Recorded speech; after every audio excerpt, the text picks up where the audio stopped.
Everyone, इस video में हम देखने वाले हैं दैट अगर एक सेट में n एलिमेंट्स होते हैं तो उसके पावर सेट में 2 to the power n elements होते हैं। ये तो मैंने आपको लास्ट वीडियो में भी बताया था, बट उसका प्रूफ नहीं देखा था। उसका रीजन क्या है वो नहीं देखा था हमने। जैसे कि अगर एक सेट में 3 एलिमेंट्स है तो उसके कितने नंबर ऑफ सबसेट्स बनने चाहिए? 2 to the power 3, that is 8, right. This is the formula. तो इस थ्योरम को स्टार्ट करने से पहले मुझे आपको बताना है दैट ये थ्योरम में combinations and binomial expansion in दो चीजों का यूज किया है। तो आपको वो जानना बहुत जरूरी है कि बेसिकली वो क्या होता है। अगर उसका नॉलेज है तो ही ये थ्योरम समझेगा। तो इसीलिए थोड़ा सा बेसिक बता देती हूँ। परम्यूटेशंस का फॉर्मूला हमें पता है n factorial upon n minus R factorial, और कॉम्बिनेशन के लिए NCR equals to n factorial upon R factorial into n minus R factorial, right. इसका यूज तो नहीं होने वाला है, बट स्टिल आपको पता होना चाहिए। अब परम्यूटेशन और कॉम्बिनेशन में बेसिक डिफरेंस इतना ही होता है। स्टूडेंट्स जनरली कंफ्यूज होते हैं कि कहाँ परम्यूटेशन यूज करना है और कहाँ कॉम्बिनेशन। तो इतना ही डिफरेंस होता है दोनों में, दैट अगर आप परम्यूटेशन यूज कर रहे हो तो वो आप तब करोगे जब वहां पे अरेंजमेंट्स की बात की गई है, और अगर सिर्फ चीजें चूज करनी है तो उस केस में हम क्या यूज करेंगे? कॉम्बिनेशंस। यानी अगर आपको सिर्फ चूज करना है तो हम कॉम्बिनेशन यूज करेंगे, और जहां पे अरेंजमेंट इंपॉर्टेंट हो जाती है वहां पे हम परम्यूटेशन यूज करेंगे। जैसे कि अगर 100 स्टूडेंट्स का क्लास है मेरे पास, और इन स्टूडेंट्स के क्लास में से मुझे कैप्टन, वाइस कैप्टन और सेक्रेटरी ये 3 पोस्ट सिलेक्ट करने हैं, तो कितने वेज में मैं सिलेक्ट करूंगी? 100 P3 वेज में मैं सिलेक्ट करूंगी। अब यहाँ पे परम्यूटेशन क्यों यूज किया मैंने? क्योंकि मुझे सिर्फ 3 स्टूडेंट्स नहीं चूज करने हैं, बट उनको उनका पोस्ट भी देना है। कैप्टन है, वाइस कैप्टन है या सेक्रेटरी है, राइट। ऑब्वियसली अगर मैं 3 लोगों को चूज कर देती हूँ और इधर उधर, जैसे कि if I have Ram, Shyam and suppose दिया, ये 3 लोग हैं मेरे पास, तो मैं सिर्फ ये चूज कर लूंगी क्या? 3 लोगों को चूज करने से हो जाएगा क्या? नहीं, क्योंकि अगर समझो मैंने एक बार यहाँ पे राम रख दिया, एक बार श्याम और दिया, राइट, तो कैप्टन राम हो जाएगा। बट अगर इन दोनों की प्लेसेस को इंटरचेंज कर दिया तब तो कैप्टन श्याम हो जाएगा, राइट। तो इसमें अरेंजमेंट इंपॉर्टेंट है कि पहले कैप्टन किसको करना है और वाइस कैप्टन किसको करना है एंड सेक्रेटरी। तो इस केस में हम परम्यूटेशन यूज करेंगे। और कॉम्बिनेशंस कब यूज करते हैं हम लोग? Suppose again if I have a class of 100 students और मैं बोल रही हूँ कि प्लीज कोई भी 3 स्टूडेंट्स आके मेरी मदद कर दो, तो अब कोई भी 3 आ जाएंगे, मुझे तीनों की मदद लेनी है ना। तो उस केस में अरेंजमेंट इंपॉर्टेंट है क्या कि पहले कौन आ रहा है, सेकंड कौन आ रहा है? नो। तो यहाँ पे मैं 100 C3 वेज में उनको चूज करूंगी। तो जहां पे सिर्फ चूज करना होता है वहां पे क्या यूज करते हैं हम लोग? कॉम्बिनेशंस, ठीक है। अब बाइनोमियल एक्सपांशन क्या होता है उसका फॉर्मूला भी आपको पता होना चाहिए। वो होता है a plus B to the power n is equals to, अब a plus B to the power n है तो इसका फॉर्मूला होता है a to the power n b to the power 0 plus nc1 a to the power n minus 1 b to the power 1 plus nc2 आ गया यहाँ पे, तो a to the power n minus 2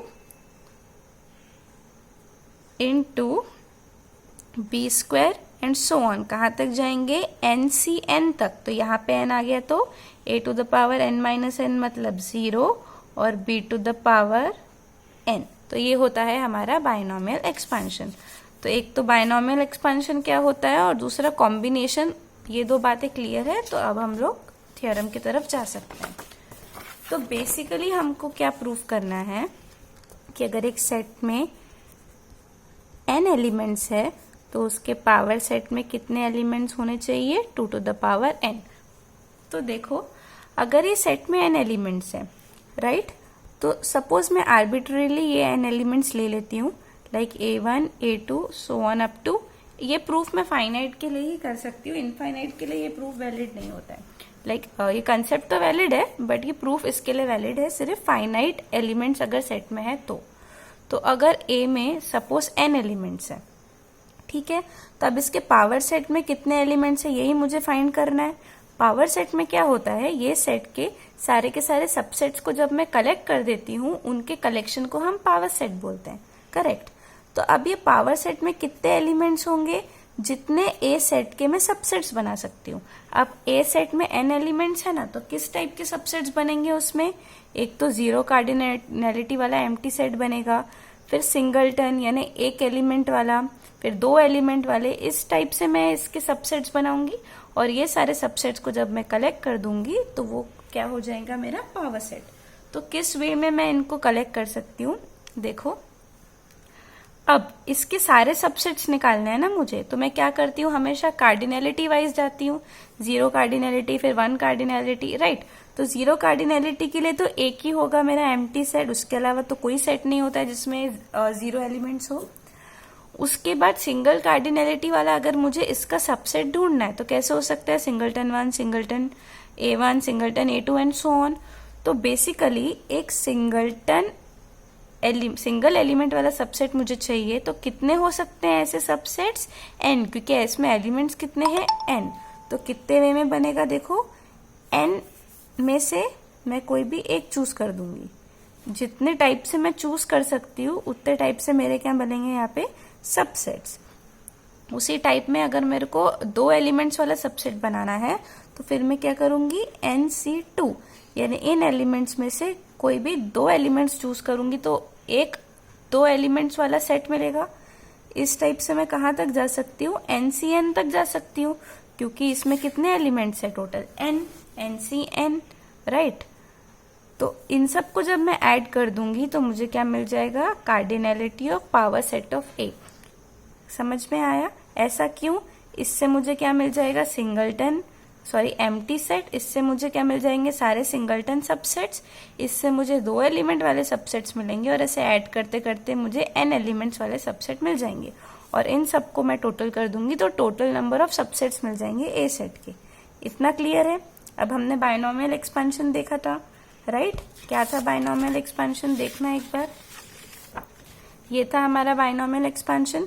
यहाँ पे अगर a की जगह 1 डालती हूँ और b की जगह x डालती हूँ तो क्या मिल जाएगा मुझे, 1 to the power n is 1, x to the power 0, फिर NC1 a to the power n minus 1। अब a हमेशा 1 है तो 1 के पावर में कुछ भी लो तो 1 मिलता है, तो वो तो आएगा ही नहीं। सो b क्या है मेरा x, NC2 x square so on up to NCN e to the power 0 is 1, x to the power n। ये मिल गया मुझे 1 plus x to the power n। तो अब मैं अगर यहाँ पे लिखती हूँ 1 plus x to the power n तो क्या मिलेगा मुझे 1, उसके बाद NC1x plus NC2x square and so on up to NCN x to the power n which is 1 plus x to the power n।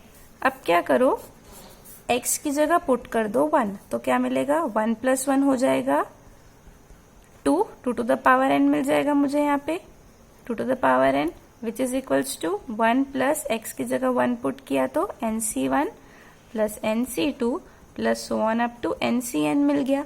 इसको दे दो इक्वेशन 1, इसको दे दो इक्वेशन नंबर 2। तो इक्वेशन 1 और इक्वेशन 2 को अगर मैं देखती हूँ तो क्या मिलता है मुझे, एक साइड तो सेम है इनका, तो 2 to the power n is equals to cardinality of power set of A।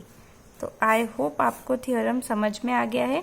हमने यहाँ पे चूज किया with the help of combinations, फिर बायनोमियल एक्सपेंशन में a की जगह 1 और b की जगह x रख दिया और बाद में x की जगह 1 पुट करने पे ये दोनों साइड इक्वल हो गए and then power set of a is equals to 2 to the power n। मेरे नेक्स्ट वीडियो में मैं इसका और भी एक आसान तरीका बताऊंगी आपको, तो